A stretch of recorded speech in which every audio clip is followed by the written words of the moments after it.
Para tener claro la idea de lo que es ciencia, voy a empezar por un experimento. Para ello, le rogaría que me prestasen este librito y la mitad de esta hoja. Tengo aquí este documento y encima hay un papel. Entonces la pregunta es la siguiente. Al dejar caer el libro, voy a empezar a contar desde cero. 0, 1, 2, 3, 4. Yo sé que cuando esté en el 1, el libro ya va a tocar el suelo. Más o menos en qué número estaré cuando el papel también esté en el suelo. Empecemos por usted. 4. 2. 3. Ahí está. Vamos a hacer el experimento. 3, 4, 2, 2 y ven, el papel cae al mismo momento que el libro. Ahora, ¿por qué el resultado de este experimento que casi todos nosotros nos equivocamos en la respuesta? Porque nos dejamos llevar por un poquito el sentido común, ¿no? Porque es más o menos lo que hemos observado en nuestra vida diaria. Y los griegos también habían observado eso hace miles de años. Se les ocurrió una frase que es la siguiente: que los cuerpos más pesados caen más rápido, ¿no? En realidad eso también ocurre en la vida sociológica. Los pesados caen primero, ¿no? Aunque hay algunos pesados que siguen allá en la Plaza Bolívar, pero en fin, ya eso es otro tema. Hasta que un día un físico italiano, Galileo Galilei, quiso comprobar, pero con mayor exactitud. Y cuenta la historia, que no sé si será cierta, pero dicen que se subió a la Torre Pisa, que está inclinada, ¿no? Y desde la parte más alta dejó caer una esferita metálica y una esferita de madera al mismo momento, y pidió a la gente que estaba abajo que le dijera quién caía primero. Lo que se observó es que las dos esferitas caían al mismo segundo. Lo que pasa es que uno está acostumbrado a dejar caer el libro y el papel de manera separada, ¿no? Y claro, ahí sí, todo el mundo tiene razón. 3, 4, depende cómo, ¿no? ¿Por qué esa diferencia? Se preguntó Galileo y la gente, los físicos, y trataron de comprender un poco y se dieron cuenta de algo interesante, de que el papel cae más lento porque hay resistencia del aire. La resistencia del aire es una resistencia muy pequeñita, muy débil. Claro, esto es muy importante. Esta es la parte más importante de la charla, digamos. Es una fuerza pequeñita que se resiste a la caída de los cuerpos. Pero siendo pequeñita, obviamente si el papel pesa poquito, una fuerza pequeñita la aguanta, ¿no es cierto? En cambio, la fuerza pequeñita y una bola pesada, como si que no existiera. Para hacerlo más claro, supongan ustedes que a Modesto Montoya le dejan caer desde el techo una esferita de tecnopor. Con la mano, ¿qué haría? Lo sostiene, ¿cierto? No hay ningún problema. Pero si cae una pelota de plomo, una bola de plomo, me rompo la mano y sigue como si que no hubiera habido mano. O sea que en el análisis de que los cuerpos pesados caían más rápido, era en realidad porque no se veía la fuerza, no se sentía, no se ponía en juego la fuerza, la presión del aire. El experimento que hizo Galileo fue la primera acción que se dice en la historia, fue un experimento científico que se puso a prueba una hipótesis largamente aceptada. Este mismo experimento ustedes lo pueden ver en la internet de una manera espectacular. Ustedes ponen en el YouTube la palabra free, F-R-E-E, y luego fall, F-A-L-L, que en inglés significa caída libre. ¿De acuerdo? Y ahí van a ver un experimento que ha costado tal vez $1 millón. ¿De qué se trata este experimento? Han construido un ambiente circular, una especie de cilindro circular enorme de 30 metros de altura, más o menos, con unas paredes de espesor, tal vez 2 metros, de ancho, concreto armado, etc., con unas compuertas selladas y unas bombas de vacío que durante 4 horas extraen el aire de ese ambiente. O sea que adentro es vacío. Y dejaron caer una pelota metálica y una pluma.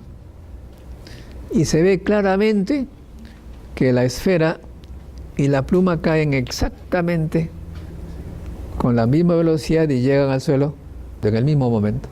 Ese es un experimento científico que ha costado $1 millón. Acá es muy importante también comprender la diferencia, y esto lo escuché del profesor Steven Wagner, Premio Nobel de Física, que dijo, hay lo que se llama los grandes experimentos y los experimentos grandes. Curiosa forma de jugar con las palabras. Los grandes experimentos son aquellos que han cambiado la manera de ver el universo, la vida.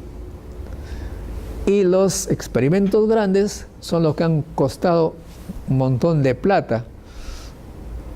El experimento que hizo Galileo en la Torre Pisa, que costó, pues qué sé yo, casi nada, es un gran experimento. Mientras que el otro, que repitió la idea sacando vacío, etc., ese es un experimento grande, mucha plata. Nosotros en el Perú somos no tan ricos, y lo que necesitamos hacer, ¿qué cosa es? ¿Grandes experimentos o experimentos grandes?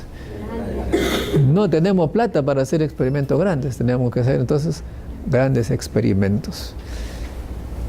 Y esto se logra con la observación, y hay que tener mucha capacidad de observación. Ahora bien, algunos dirán, sí, pero no podemos competir con los países desarrollados que publican muchas cosas importantes, porque hoy en día se mide la producción de un científico con número de publicaciones en revistas indizadas. Esta idea, esta institución, la comenzó a impulsar en los años 90. Yo mismo estuve de asesor de la Comisión de Ciencia y Tecnología del Congreso a finales en el 2000, y ahí propusimos una ley del investigador según la cual había que remunerar a los investigadores de acuerdo a las publicaciones.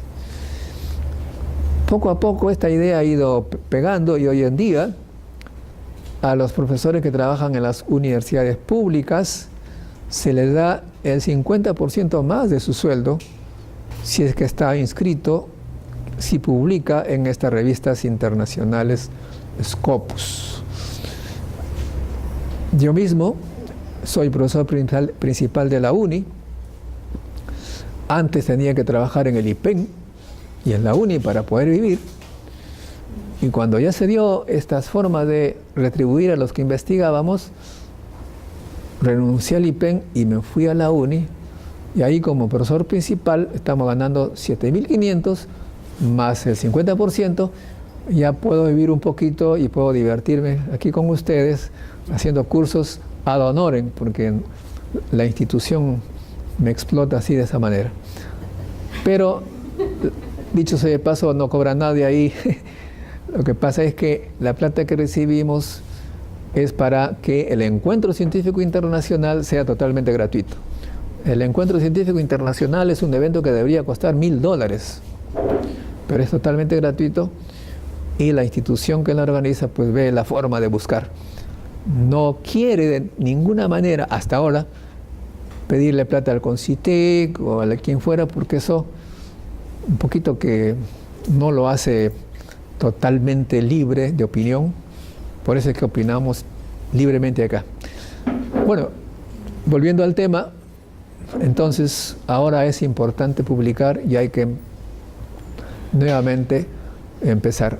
En mi experiencia personal, disculpen ustedes si muchas cosas de lo que hablo lo hago por experiencia personal, ¿no? Podrían decir, ese es un narciso, qué sé yo, egocéntrico. No, simplemente cuento mi experiencia personal. La última publicación científica que hice de manera así heroica fue en 1986, 7. Y luego hay un vacío entero que no publicaba. Porque publicar no te daba nada más. Entonces yo me dediqué justamente a luchar para que cambie, a promover la ciencia en los periódicos, en la radio, en la televisión. Y modestamente creo que he logrado algo, pero dije, bueno, ya logré que le den importancia a la publicación y no he publicado nada después de mucho tiempo. Entonces hace unos 7 años nuevamente empecé a publicar. Y no es fácil, les voy a decir, empezar nuevamente a publicar, porque es como comenzar de cero. Y claro, con grandes desventajas, entre comillas, porque no tenemos los instrumentos, las máquinas que tienen los países desarrollados. Porque miren, ¿qué es lo que estoy diciendo en este momento? Lo siguiente, ¿no? Importante. Si alguien construye una enorme máquina, digamos un acelerador de partículas, que hacen chocar partículas cargadas contra una muestra y detectan lo que sale, ya es una publicación. Le cambian de muestra, otra publicación. Es como si fuese una máquina de artículos. ¿Por qué? Porque primera vez que se hace ese experimento. ¿Y por qué es primera vez? Porque primera vez que se construye esa máquina. ¿Se dan cuenta? En los años primeros del siglo XX se descubrió las partículas alfa, que hay en el ambiente partículas alfa, partículas chiquitas, cargadas, muy chiquitas, cargadas. Caray. Entonces los físicos publicaron cualquier cantidad de documentos porque bombardeaban papel con partículas alfa y ven qué sucedía. Una publicación. Bombardeaban contra una lámina de plomo, otra publicación. Bueno, no sé si me extendí mucho, pero ahí quedamos.